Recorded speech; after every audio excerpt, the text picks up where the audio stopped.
He's taught millions worldwide how to become rich. Now, best-selling author and financial expert Robert Kiyosaki reveals the financial secrets of the rich with you. See how Robert's simple formula for personal wealth can transform your life and put you on the path to true financial freedom. 60 Minutes to Getting Rich begins right now.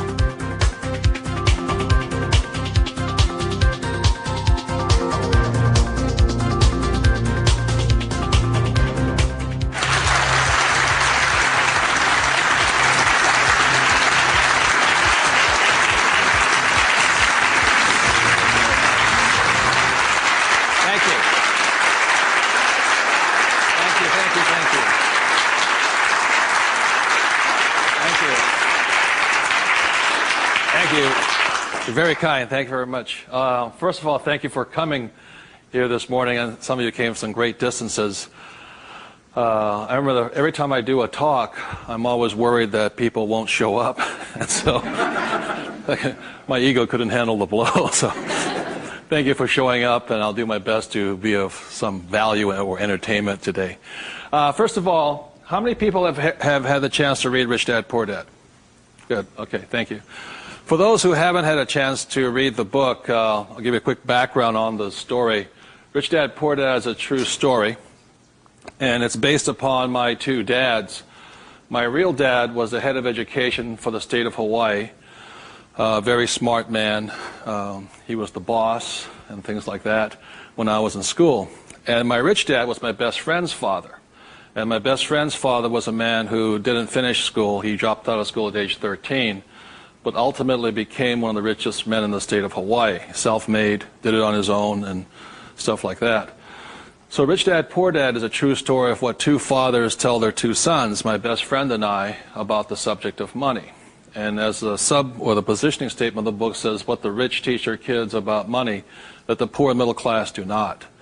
And as we all know, for the most part, we learn very little to nothing about the subject of money in school. And so what we learn about money oftentimes is handed down from parent to child. And those are the ideas that we have relative to the subject of money.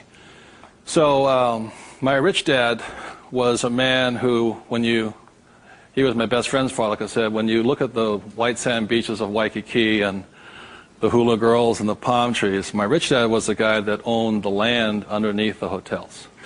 And my poor dad, I call him my poor dad, although he was a high-paid government official, and I do mean high-paid. He made a lot of money. In fact, he made much more money as far as a salary and paycheck goes than my rich dad. And so the story is really what my rich dad taught me as compared to my poor dad. And so what we're going to be going over today are some additional ideas and thoughts and information that may assist you in getting wealthier, easier, quicker. How many people would like to get wealthier, easier, and quicker? Good. Thank you. So in contrasting them, most of us have heard, like my poor dad, very middle-class man, smart man, but he had middle-class ideas when it came to money and values. And he always said, son, our house is an asset, and it's our largest investment. And my rich dad would say, here I'm 9 years old. I go, okay. I got it, Dad, I got it, right? And then I would go over to my rich dad's house, and I would say, my dad just said, our house is an asset and our largest investment. And my rich dad would say, well, that's why your old man's not rich, is because your house is not an asset, and if it's your largest investment, you're in really big trouble. And that's when the contrast that started to hit me. And then my poor dad always said, do you think money grows on trees? And his favorite words were, I'd say, Dad, let's buy this. He goes, I can't afford it. And my rich dad said he forbade his son and I from ever saying the words, I can't afford it. He said, the moment you say you can't afford something, it becomes true. So the power of the spoken word or your thought has the ability to become what you think is real in the world. So if you say, I can't afford something, that becomes your real world or reality. And what my rich dad said instead was, instead of saying I can't afford it, simply say, how can I afford it? Or in school, a lot of times, I'd say, hey, Dad, guess what? I'm going to be a millionaire. He goes, you can't do that. And my rich dad said, never say you can't do something. Ask yourself, how can I do it? And he said, and just in the switching of those words, if you say, how can I afford it, your mind opens up to the possibility. And your mind then has to go to work. This is your single most powerful tool you have is the brain. But if you say, I can't afford it, then the thing goes to sleep and it sits there, goes dormant, and doesn't have to do any more work. You're the one who's doing the work then. So those are some of the subtle, differences. My poor dad, the school teacher, the head of education, always said to me, he says, son, go to school, get good grades, get a safe, secure job, high-paying job, and work hard. And my rich dad said, that's a good idea if you want to work hard all your life. He says, but if you want to get rich, you have to learn how to have money work hard for you so you don't have to work for it. And you also have to learn to buy companies. Don't be the guy applying for the job, be the guy that's handing out the job. But I want to give you something I rarely say to people, is that there was 3 main points that I think made a difference in my life. And point number 1 is that I realized very early on in life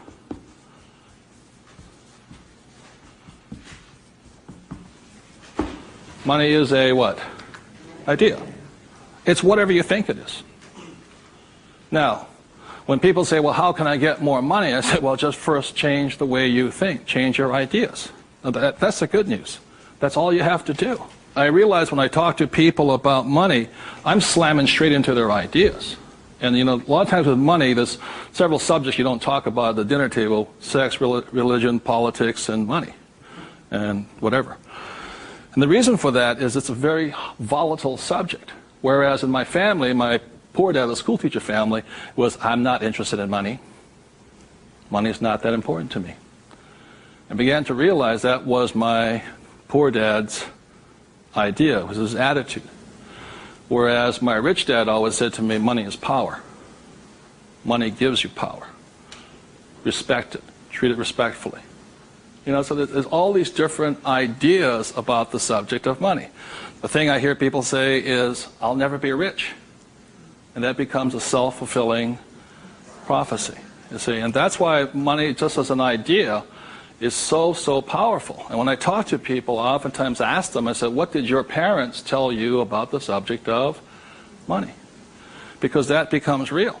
If you were told, go to school and get a job, see, many of us may not be in the same profession, but we're following the same path. And most people did not come from families that were rich. In America, less than 1 out of 100 people at age 65 becomes rich. In the richest country in the world. 1 out of 100. 4 become wealthy. I think 56% are dependent upon the government or a pension to take care of them. And they start going downhill. So what I had to do, what I'm going to be talking to you about, is I had to watch my ideas, I had to watch what I said, and I had to watch who was giving me the ideas. Okay?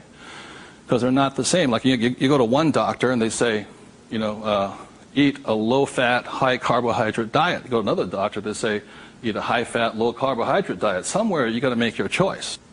Number 2, the thing that I learned by having 2 dads with their contrasting points of view, I realized this really early on.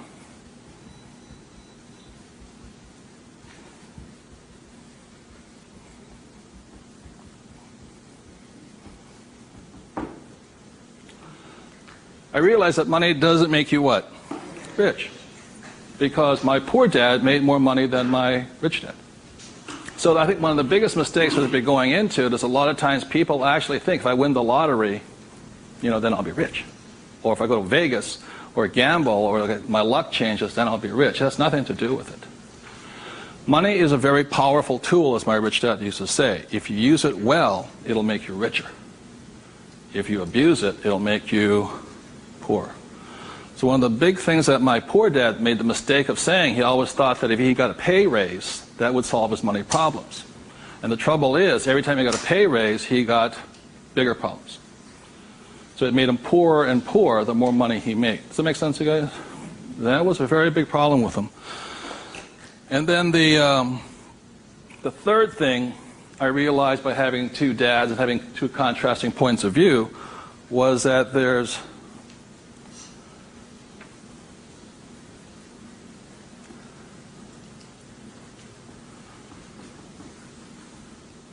two kinds of money problems. One problem is not enough money.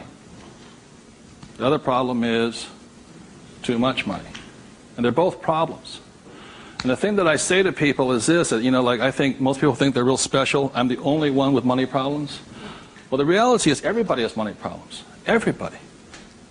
Every single person. Every company has money problems. Every country has money problems. Every government has money problems. Everybody has a money problem. What makes you rich or poor or middle class is how you challenge or handle the problem. And what most people do, since, so most of us came from families where the problem was too much or too little. Too little. And that becomes our idea. We think money is scarce, hard to get, work hard for it. Very popular idiom going around today suggesting that the way you get rich is cut up your credit cards. Oh, man. Live below your means. Those are poor people's mentalities. Save, go long term, buy mutual funds. And it's not a rich person's way of thinking. I love my credit cards. They make me happy.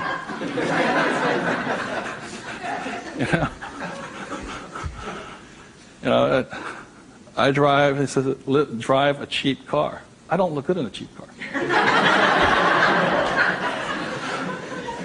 I don't feel good.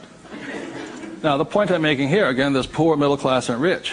And very early on in my life, I really realized that being poor and struggling did not look good on my face. I did not like it.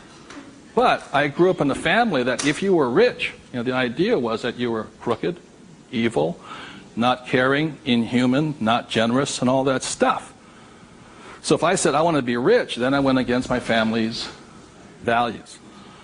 It was tough having that. Now, the other thing I saw was that by my rich dad managing his money well and becoming a business owner and an investor, that he got richer and richer and richer. Then he had a different kind of problem. His problem was too much money. And my rich dad said to me when I was about 18 or 19 years old, he said, son, there's two kinds of problems. Not enough or too much. Which one do you want? And at that point,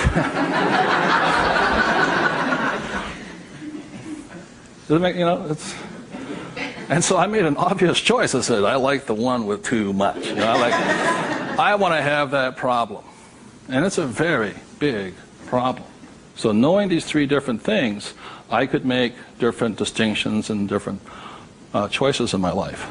The big point I want to make today is that money comes down to fundamentally a choice. That's all it is.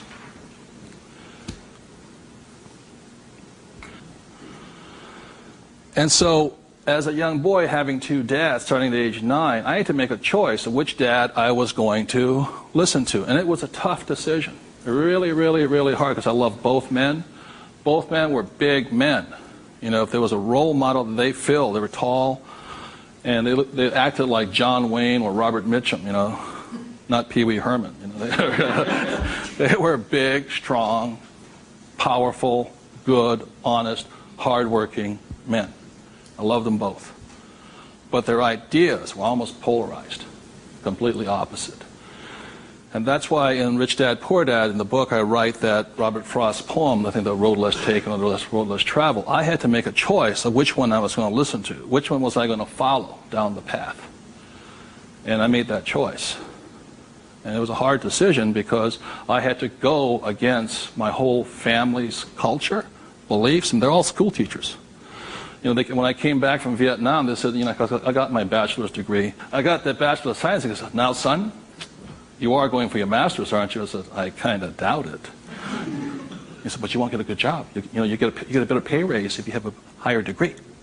I said, I'm not going to get a job. And it's hard. You sit at the dinner table and there's no conversation, Well, you going to get your doctorates? I said, well, if I'm not going to get my master's, I don't think I'm going to get my doctorates. Yeah, but you get a better pay raise. They came from the government model that it was not what you did, it was how high, what your degree was that you got paid by. And that's their reality. It's not my reality. So I had to make a choice. And the thing I say to people is that in many ways I'm more like my poor dad. You know, when I retired in 1994, sold my company and all this, I was set for life. You know, I realized that I'd been too much like my rich dad, and that I wanted to run the second half of my life more like my poor dad, but I was going to teach people what my rich dad taught me. And that was a decision I made. But the thing is, it's a choice. And my propensity, my natural inclination, my genetic makeup, my mental makeup is more to be poor. I have to fight my natural inclination to go for job security, to play it safe, save money, invest for the long term, all that other rot my father believed in. The point I'm making here is this: every morning I get up, I still make the same choice. Every morning I get up, I make the choice. Do I make the choice to be poor, middle class, or rich? And we all have that choice. You know, we have to, as individuals, make that choice. By the end of my talk today, you'll find out how easy it is to become exceedingly wealthy. But it's just a choice. Okay. So my intention is to maybe shake some of your core values. You know, think about the way you think, change the way you think. You may want to make some new choices and things like this. That's my purpose. So what I'd like to ask you to do is you find a partner. I'll give you about 30 seconds, and you can just talk it over. You talk about what your parents taught you, what choices you had, but more importantly, talk about this subject here. It's just an idea. What were some of the ideas you got from your family? The idea that you think you work harder and make more money, will that make you rich? I don't think so. And there's only two kinds of money problems. Which one do you want? If you're sitting by yourself, break out a notebook and just write down some of your thoughts. Because really, it's just your ideas that cause you to be rich, poor, middle class. So we take about 30 seconds and discuss with the person next to you some of these ideas. Thank you.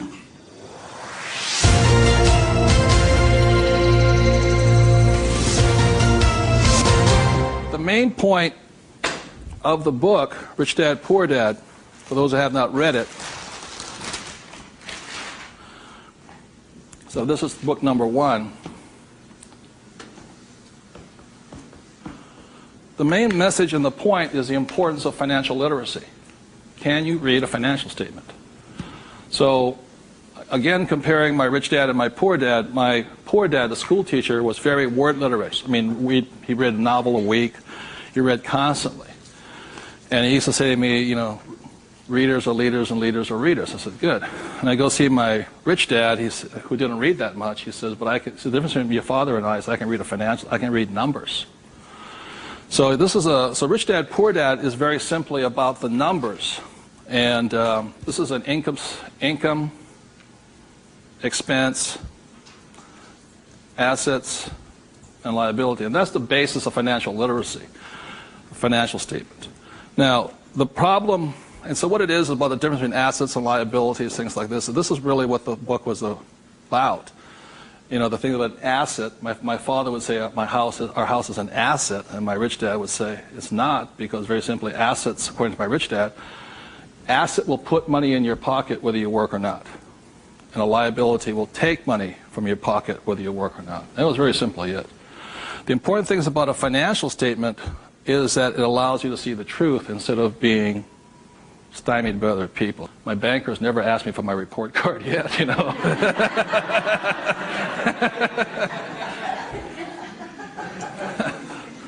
And what your banker asks for is your what? Financials. Because what a banker wants to see is your financial intelligence, not your academic intelligence.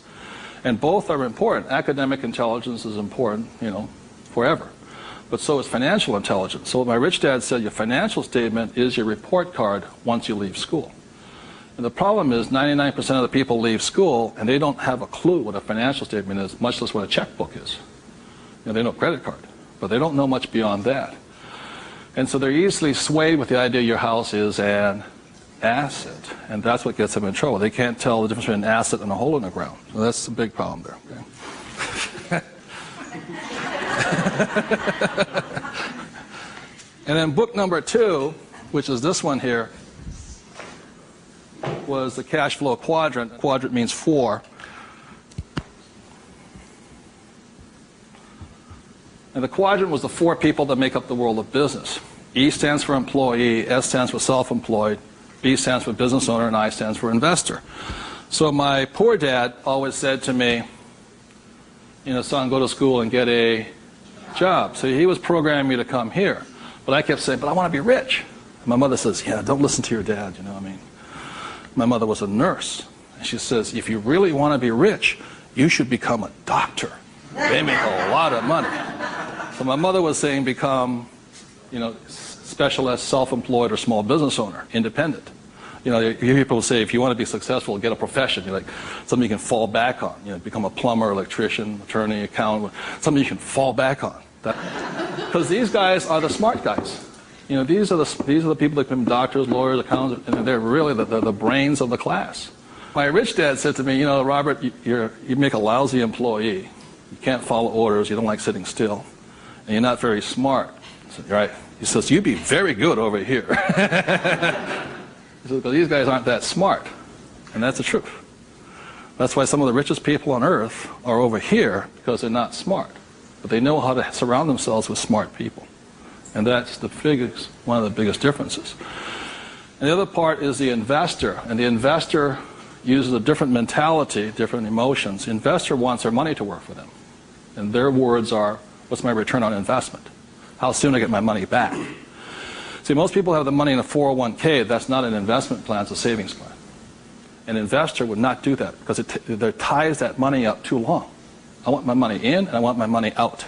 I want to know when it comes back to me. It's called velocity. How soon do I put it in? How soon does it come back? Savers put it in and they leave it there forever. It's a different value system. My rich dad said, you always tell an employee by their words. They use the same words all the time. So an employee will always say, I'm looking for a safe, secure job with benefits. Always.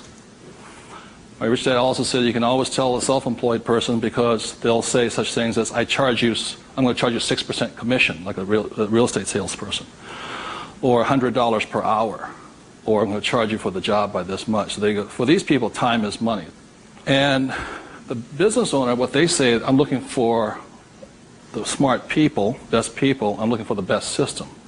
They don't, because they want to move on and start another business. They want to have multiple corporations. Very big difference. An investor says, I want an ROI. Now, the theme song for the self-employed, the difference between the small business owner and the big business owner is very simply this. A big business owner, if they do the job right and build the company, they can leave. And when they come back, the company's doing better without them, more profitable because they have the bright people running it. A self-employed or a small business owner, if they leave, the income goes where? Down. Or if they have employees, they just ferret out they just take everything, the thing falls apart. So that's the difference. And also the difference between an S and a B is the size of their ideas. Like a lot of times I meet people come up to me and say, I want to start a hamburger stand. One hamburger stand, Whereas the same guy named Ray Kroc comes and says, I'm going to build a hamburger stand all over the world. Difference in vision, idea, and leadership skills. They're very, very different people. And the reason they're different is because emotions. This person here values, it's fear, so they want security. Security drives them hard. So they're fearful. This person over here is lack of trust.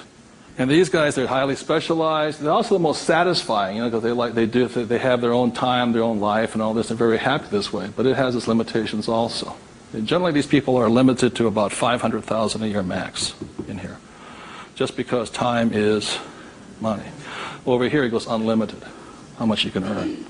So there are very, very big differences in the thing. The investor here, their thing is they're neutral, emotionally neutral. In other words, what that means is they don't care if you're winning or losing. When somebody says, I go to somebody, the stock market's going to crash. But mutual funds get wiped out. They're not neutral. They're reacting. A true investor doesn't care if the market goes up or the market comes down because they're going to make money either way. That's an investor. They really do not care. They know that losing is part of winning. It's called money management, how well you do that and all this. Very, very neutral. And this person over here, the emotion is patience. You have to be patient. These guys want to get paid now. These people may not get paid, and the average, 3 years, right? They don't get paid. That's why the first question when somebody comes to ask me to invest in their company is, are you willing to work for free for 3 years? I go, no. I said, well, I don't invest with you. Because you're still thinking like this. So those are the emotional differences. Because today, just being an employee is suicidal. Today you have to be employee plus an investor. You can be self-employed plus investor. Okay, you have to be on both sides of the quadrant, is what I'm saying, minimum. Whether you're here, here, or here. If you ever want some time off, you have to be an investor today. So very simply on, starting from the age of 9 and 10, I started here and I stayed here. That makes sense, you guys? I stayed here. Because this is my money working hard for me, so I don't have to work hard for money. It's a different point of view. They're very, very different. The rich have the best investments. Number one, because they have money. People say, how do you find the deals? I say, get rich. Because if you have money, they come find you. It's really simple. The thing about this one here, the richest or the fastest game in the world played today, the way to get rich forever has been this one. I talk about in this book how my rich dad went and bought one of the best pieces of white sand beach in Hawaii. And I said, how did you afford that? He wasn't making any money. He didn't have a job. He wasn't this. He says, how do you afford the best piece of beach in Hawaii? He says, personally, I can't afford it. See, none of these people could afford it either. It was about $10 million. Individually, you cannot afford it, but your business can afford it. It's one of the biggest secrets of all. So the reason I started here and learned to build businesses so I could invest. So I can take down bigger and bigger properties by this. Individually, I cannot do that. I don't earn enough money as an individual, but my company can. So the thing about the third book, which is Rich Dad's Guide to Investing, is called the 90-10 Rule of Money. The 90-10 Rule of Money very simply says is this, is that 10% of the people always make 90% of the money. Always.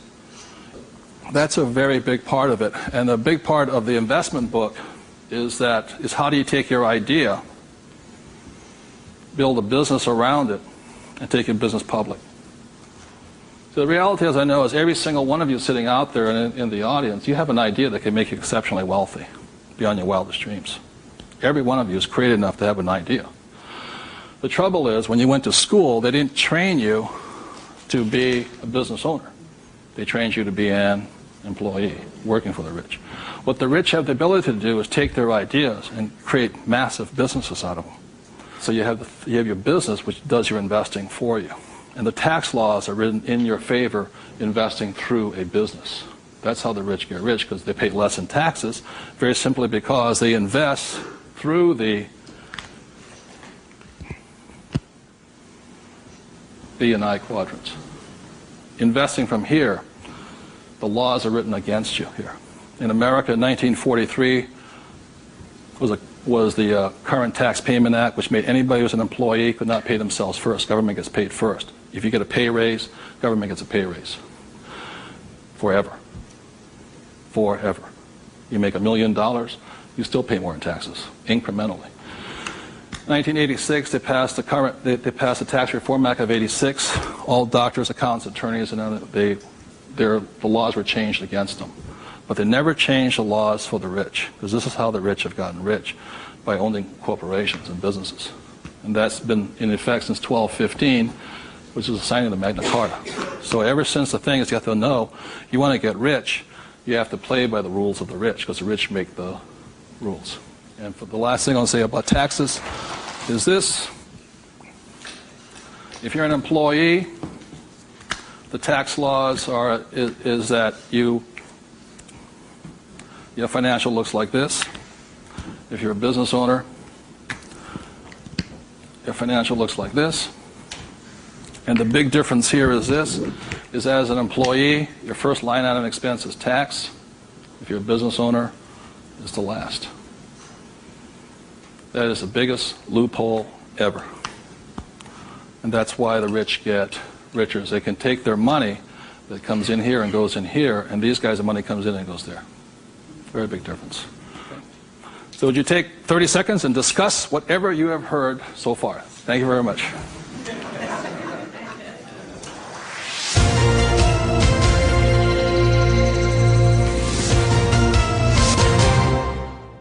one of the ways I understand that money does not make you rich, when I was in my 20s, late 20s and early 30s, I became a millionaire. And it went straight to my head. And, you know, when you have money, you think your IQ goes up. And in reality, your IQ goes down, you know. And it was fast cars and even faster women. And I was a millionaire. I was a bon vivant around Waikiki. Now, I don't regret a thing. It was a lot of fun. But the more money I made, the more stupid I became. Anybody ever had that problem?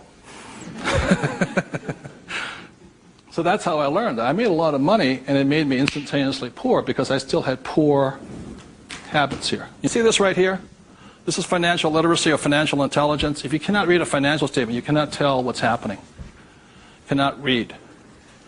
And what you don't see here is how the rich make more and more money because of this one little loophole here. You know, that's my account.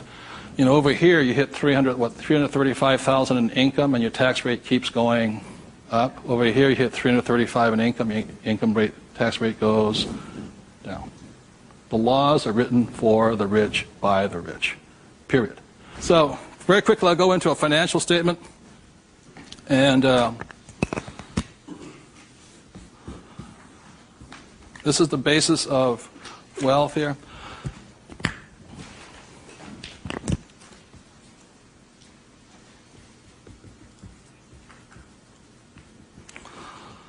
So what happens to most people is they say their house is an asset and all this. My rich dad said, your house is not, whether a house is an asset or not, has nothing to do with this thing here. It has to do with the most single important word in business, and that word is called,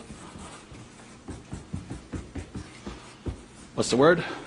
Cash flow. It's cash flow determines it. So, very simply, when I was 9 years old, my rich dad said an asset is something that flows money into your pocket, and a liability is something that takes money from your pocket. Just because your banker or your accountant says your house is an asset doesn't mean it's an asset. So when I read a financial, I see something listed here, and then I see whether it lodges up here. Now, if it doesn't lodge up here, then it must be going this way.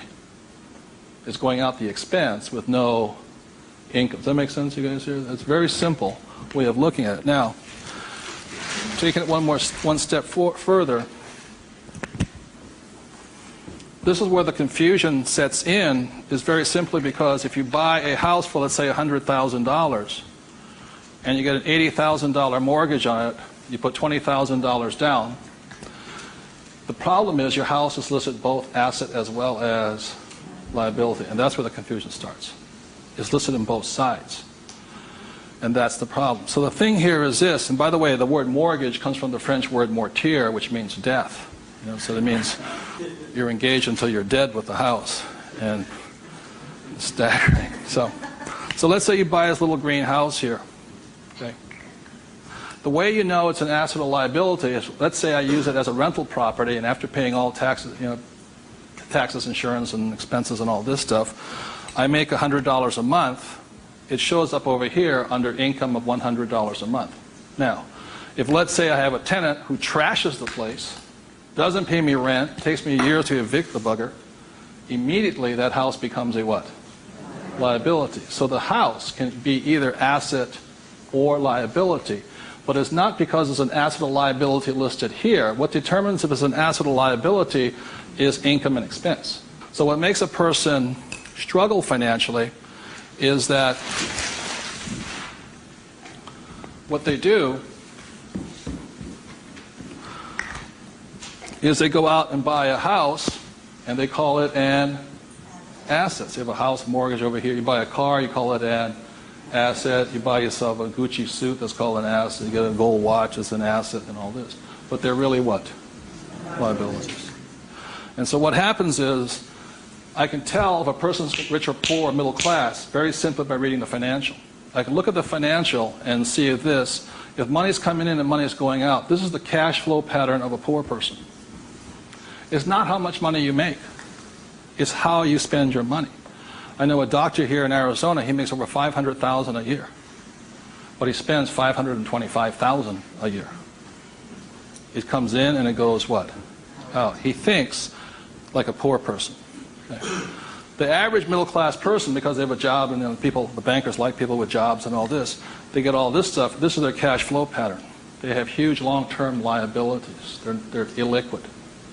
Okay? And this is the cash flow pattern of the great middle class who think they're rich. My rich dad said, just because you live in a big house, have a nice car, and wear nice clothes, doesn't mean you're rich. You could be broke, more poor than the poor person. So the difference was, for me, was that I spent my life learning how to acquire assets. So I don't need a job. The object was never to work for money. It was to learn to acquire assets that put money in my pocket, either stocks, bonds, real estate, businesses. So this is the cash flow pattern of the rich. The way to find out how rich you are is this: is let's say you're married, husband and wife. If the two of you stop working, what happens? See, if my wife and I stop, income still keeps coming, because it's not dependent upon us working. The average person, all their assets, they realize if they stop working, are really liabilities. As my rich dad said, assets feed you if you stop working, liabilities eat you. And the reason they can't stop working is because the liabilities eat them. So the definition of wealth is how long can you survive without working? And it's measured in days or years in time. So when I retired in '94, my wealth was infinite. In other words, I always had more than enough money coming in that was greater than my expenses. And that's a way of thinking. Would you please take 30 seconds to discuss that thing on cash flow? It's cash flow that determines if you're rich or poor, okay? Thank you.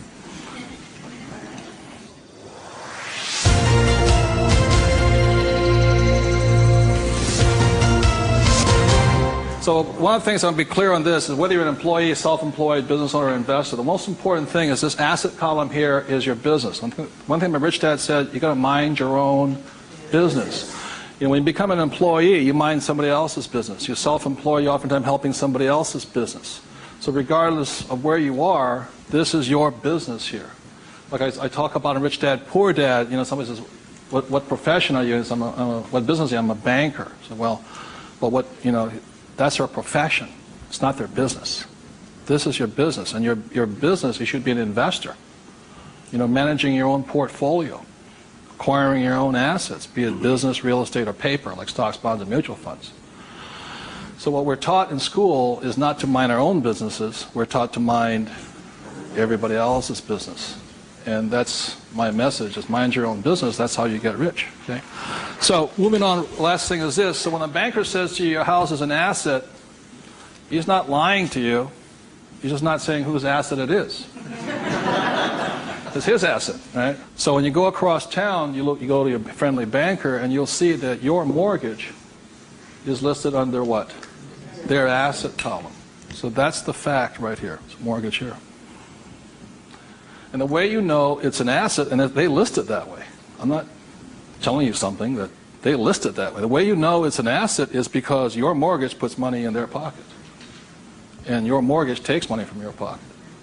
You see, it actually goes like this. It's a complete circle. Now, so that's why they're not lying to you. It's just they're not saying whose asset it is, it's theirs. Now, the other part about it is when you save money over here, it's really your asset. Now, if a balance sheet must balance, it has to balance someplace else. You go to the bank, where does it balance? Bank. But is it their asset or their liability? It's their liability. Your savings are their liability. Notice that? Because they have to pay you money for your money. And it's cash flow determines that. Now, if you notice something else too, you get tax incentives to be in what? Debt, and you're taxed for having savings. And that's why they say, how can we tax savings? It's because you're not smart enough yet. The banks know, political action committees, they control, the rules are written by the rich. I'm not saying I love my bankers. I love them dearly. But you have to know the difference between assets and liabilities, and whose rules are you playing by? Poor, middle class, or the rich? Got it?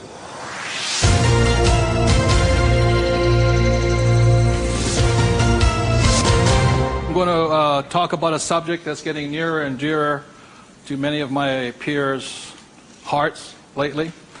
And the subject is retirement, or the lack of the ability to retire. So I said the way I retired early has to do with the issue of this.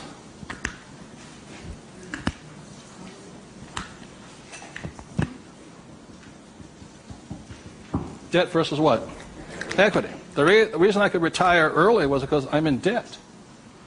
I borrowed my butt off to retire early. The average person is going to take to 65, 75 as long as possible because they're trying to retire on what? Equity. In other words, they're going to try and use their hard-earned cash to retire, where I would rather use the bank's money to retire. So I am in debt up to my eyeballs.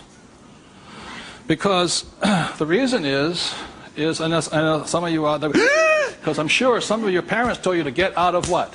Debt. Well, that's not that intelligent. Because you have to know there's good debt and what? Bad debt. And most people are loaded with what? Bad debt. And if you want to get rich, load up with what? Good debt. And the question I asked those bankers, I said, let me ask you this. How long would it take you to save $1 million? I'll ask you guys, how long would it take you to save $1 million? A couple of years at least, right? Yeah. How long does it take you to borrow $1 million? About 10 minutes. If you have good financials. And that's the difference. And that's the price people pay for not being educated in this world, to think that you have to work hard, save money, and finance your retirement on equity. I'd rather do it on debt. And the way I do it on debt is my banker will always lend me money on a thing called real estate. Always. They will not lend me money to buy stocks, but they will lend, even if it's a bank of what stock, their own stock, they won't lend me $1 million for 30 years at 8%. But if I find a commercial building, $1 million, 8%, 30, they'll all day long. The thing that scares me right now is never have so many people in the history of the world bet their retirement on the stock market. And they've bet real money. Am I correct? And trust me, the market will crash. Always has and always will. Now, those taking deep breaths right now, it's because you're not, because that should be good news. Because if it crashes, that's when you get rich. But the people who have been trained to think of playing it safe and all this, they're going to be in terror. Completely different point of view. So the point I'm making here is this. One of the reasons I wanted to get educated, understand cash flow, play the game, was just so I could borrow money faster. When my poor dad always said to get out of debt. Debt was bad. So I just called, I just called my broker down the street here. I said, I need 2.4. He says, come in and sign the paperwork. That was it. 2.4 million, just sign. Now, because I can take that money and make 10 million out of it. The average person will go on vacation with it. Or buy a big house, or buy a boat. It's called fiduciary responsibility. If you can prove you know how to manage your money, and you have the good financials, plus you have a couple of million in cash, they'll lend you all the money you want. Because they know my problem is too much money. And the reason I buy real estate is because I get more tax breaks. Real estate is a game of the rich, not paper. It's a really interesting world. So what I'm going to go into is how you can get to the point where you don't, I'm not recommending just go out and borrow today, especially if you have no education. I spent 40 years getting here. To the point where I can call my broker up. Before, 10 years ago, I'd call them up and they'd laugh. How much do you want? But I took that as a feedback that I had to improve my financials. Does that make sense to you guys here? To the point where they would say yes. So the difference between my poor dad and my rich dad was this. My poor dad always said, get a high-paying what? Job. Big mistake. Because the trouble with a high-paying job is you get taxed. So my rich dad said, so was my poor dad, high-income job. That was the key to success. That's a very middle-class, pedestrian point of view. The rich know this. It's not how much money you make. It's how much money you keep. You've got to keep it. It is not how much you make. It's how much you keep. It's called the income to expense ratio. In other words, how much drops to your bottom line. Does that make sense to you guys here? How much drops? So the minimum is 30%. So you're making $1,000. The minimum that can drop is 30%. If you're not going 30% to the bottom line, in other words, this way, and you don't have to do it, I'm just giving you the ratios that work. If you have $1,000 coming in this way, then 300 needs to hit here somehow. That's the ratio. The average person, you know how much is hitting here? Nothing. That's why they're poor. They're making more and more money, a high-paying job, you know. I went to the university to get a high-paying job, and I'm now at GS-19, and I'm getting more money, but less is dropping here. Does that make sense to you guys here? Because they're buying more what? Liability. It's called the income-to-expense ratio. How much is dropping? That's what counts. I listened to Sir John Templeton. He said when he first got married, for every 1,000 that came in, 500 hit here. That's what makes the rich rich. It's not how much they make, it's how much they keep. It's a matter of focus. And my poor dad always said, I'm making more money. And my rich dad says, I'm keeping more money. Big difference. Huge difference in long-term wealth. It's how much is hitting this here. So, the thing I have is an exercise that'll prove that anybody can be rich. And when I was a little kid, my rich dad gave me one of these. He gave me 3 of these little things. They're called what? Piggy banks. So if you want to get rich, go out and buy 3 of them. Okay? 3 piggy banks. That's all it takes to train yourself to think to be rich. Now, for every piggy bank, so you have 1 piggy bank, 2 piggy banks, 3 piggy banks. 1 is for saving, 1's for investing, and 1 is for tithing or charity. Very important to give. The decision you make today, I'm talking about choices. You can say, well, that's too simple, you know. But the choice you make is for the rest of my life, or for the next 90 days, whatever you can handle, how much am I going to put in each bank every day? Not once a week. Every single day. Because what you're training is your brain to think like and act like and be like a rich person. You're dropping it to the bottom line. So, let's say the most you can handle today, given your horrific financial brilliance, is $1. Good. Now, I don't care the dollar amount, but I do care that you do it. It's just like going to the gym and saying, you know, today I look like a sumo wrestler, but tonight I'll look like Arnold Schwarzenegger. It's not possible, you know what I mean? It's not going to happen. So how many people right now could say for the rest of your life, with 3 piggy banks, you'll put $1 a day away per bank? Good, right? And it's not, and everybody can do it. But the problem is, most people won't. And that's the difference. But once it hits your piggy bank, it's yours for the rest of your life. You pass it on for generations. That's what the rich do. The middle class finds some cheap and tacky excuse to break the bank. Am I correct? You know, I got to spend this money. That was my poor dad. Well, if I make more money, I'm going to pay a raise next year. The government, you know, be a GS-19.5. But they kept breaking the bank. Now, it has nothing to do with the dollar amount. It has to do with the habit, the way of thinking, that this is more important to me than eating. It's more important than my kids' clothes. More important than everything else is this. This is first. So start with $1. Everybody can do that. All it is 0 to go to 10. Now, at this point, people say, well, that's not that tough. Try $10 a day. Then you see some heartbeats. At that point, you're now at the boundary of what's possible for you. There's only a 0 added on to it. And you want to spend it. Now, if this becomes easy at $10, then just up it to, and you'll find your heart rate going up.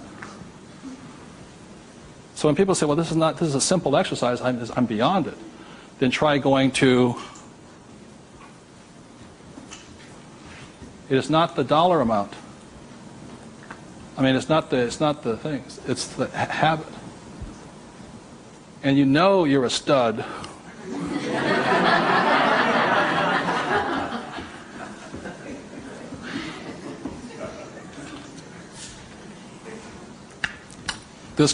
This never spent.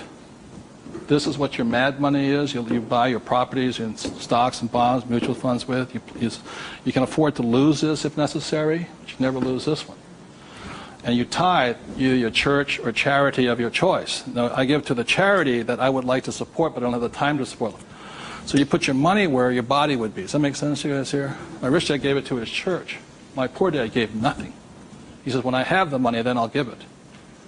That's why he was poor. The next point here is that my rich dad always believed in job security. My poor dad, job security. And my rich dad believed in financial security.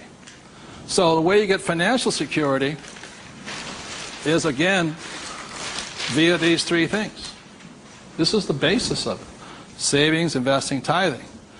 So the way you get financial security is start with this, and then I start investing with this. Does that make sense? My investing account, this is when I have my fun. I play with that money. So the deal here is this, whether you're buying a business, real estate, or paper, the ratio is this. You can ask my wife the question. For every, somebody says, well, I don't have any money. How do I get some money? I said, start with that, the 3 piggy banks. Or how do you find a nothing down deal? The reason they want a nothing down deal is because they got nothing to put down, right? And that's the most risky thing you should do. You can only take a nothing down deal when you have a lot of money to put down, because it's too risky. I can take a nothing down deal because I got the money to cover it in case it goes bad on me. But the point here is this, how I got my experience, how I can find a deal is this. You can ask my wife this. For every one property I buy, how many properties or businesses or stocks do I analyze? 100. That's the ratio. Before I buy one piece of property, I will analyze a minimum of 100 properties. If I don't buy one property in that 100, I start all over again. It's 100 to 1 is the ratio. That's how I find a deal. Not only that, is when I had no money, what was I doing? Still analyzing a deal. It's 100 to 1 before you can find one deal. And people come, I went with a ride with a realtor and we found one property and we bought it. I said, how many did you look at? Just that one. That's an idiot, not an investor. They have no clue. The way you want to find out the market trends, the ups and downs, the ins and outs, is you got to analyze 100 deals. Out of that 100 deals, you put in offers on 10. Because 90 are bad. But in the practice of analyzing the deal, you get smarter. I learn more. I learn something from each deal I look at. Of the 10 I invest in, or I put offers in, I might get 3 accepted. Now, this comes from my friend Dolph DeRoos, who's a real estate genius. He says, if this number is like 6, what does that mean? You're offering too much money. That means you're not being tight enough. You've got to screw it down a little bit more. It gets down to nobody accepting, you're too tight. So you want to keep it in this ratio. Of that, you'll buy one property. When people say, how did I get my education? I got my education evaluating deals. I estimate to this day right now, I've looked at over 50,000 deals. That's how I got smart. Instead of going to work, I look at deals. If I'm buying a business, the ratio is the same. 100, 10, 3, 1. If I'm buying a stock in a company, I've got 100 companies, same ratio. Everybody can do that. Does it cost them any money? No, not at all. It's free. When I go on vacation with my wife, Kim, she knows where I'm going to wind up. It's a real estate office or a brokerage office because it's a habit. So this is what gave me financial security, and what my poor dad focused on was what? Job security. He had no assets when he lost his job. Okay? 30 seconds, please discuss that ratio. 50,000 properties I've looked at now.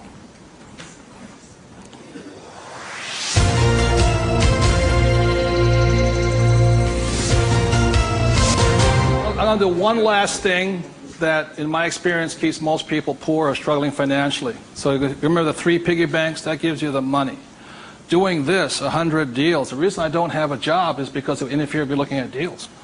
I don't want to do that. I'm looking at a deal constantly. That's the people that work with me constantly. That's all I'm doing is tracking down deals. It's a waste of time to work. I don't get rich. So that's the thing. The second part is most people don't have the time to spend the time to get rich. They're too busy working for the money. And the third part is most people say it's risky or it's fearful or they chicken out. You know, they see a deal. Even if they see it, they back out. And I've seen so many people do it. And the reason for that is because if this is an iceberg, okay, most people, they say, I'm going to get the 3 piggy banks, I'm going to look at 100 deals, but it comes time to put the money, we call go hard on the dollar. Got to go hard. If this is your conscious mind, let's say, this is your what? Subconscious. Money, sex, politics, religion. This thing takes over. I have seen people go, hey, I might lose money, when the stock market crashes, and when this is bad, and I'm going to call my accountant, my attorney. This talks. I see him walk away from it. Well, I'll think about it. It doesn't cost you anything to buy a piece of property. Nothing. It costs nothing. It's called you put an option down on it. I sit there and say, well, you got $1 million? I said, here's a $20,000 check. Don't cash it for a week. I'll see you. I option it. Same as in the stock market. Option. I don't use the thing. It doesn't cost you any money to buy a piece of property. But people will talk themselves out of it. Instead of interacting, these guys are reacting. And it's really tough here in Arizona, or you don't know what it's like to be in New York. I'm going, it doesn't make any difference, because the problem is between your ears. Because the fears come up, they start talking. You can't talk to these people at that moment. They're like, and the reason is because of the magic word. What is it? Fear. And what happens to the average person, fear stands for false evidence appearing real. And what I mean by false evidence is that if this starts talking, they'll start gathering the evidence to make sure that it's real. Well, you know that most businesses fail. Let me show you the facts, and let me show you the stats. See, they're looking for all that false evidence. They'll validate, they'll justify it. They'll call their mother, their sister-in-law, their brother-in-law. Yeah, we agree with them. Am I right? They'll make it real. It's not real. Like, I got crucified that said, that the 9 out of 10 businesses fail. I said, that's correct. Most of them fail, but one makes it. I said, look, I failed twice. Twice I was part of the 9, but once I made it to the 10. The difference between you and me is you haven't failed at all yet. Yogi Berra once said the great thing about the National League is that if you strike out 7 out of 10 times, you're in the Hall of Fame. So the biggest mistake was my poor dad, my rich dad, this did his thinking for him. He could give you all the reasons why you failed. When I failed, I felt terrible for about a year. It was horrifying. I lost millions of dollars. Self-esteem, I was homeless again, on the street and all this. But once I got that back, I was stronger. Then I failed the next time. Well, but 6 months, depression. Third time I hit it. Difference is my poor dad said, you failed. My rich dad says, you haven't failed enough. There is a difference. And my rich dad also said, failure is part of success. People who avoid failure also avoid success. So your biggest expense is not what you spend. Your biggest expense is the money you're not making because you're afraid. So the thing that my rich dad taught me very early on, called fear.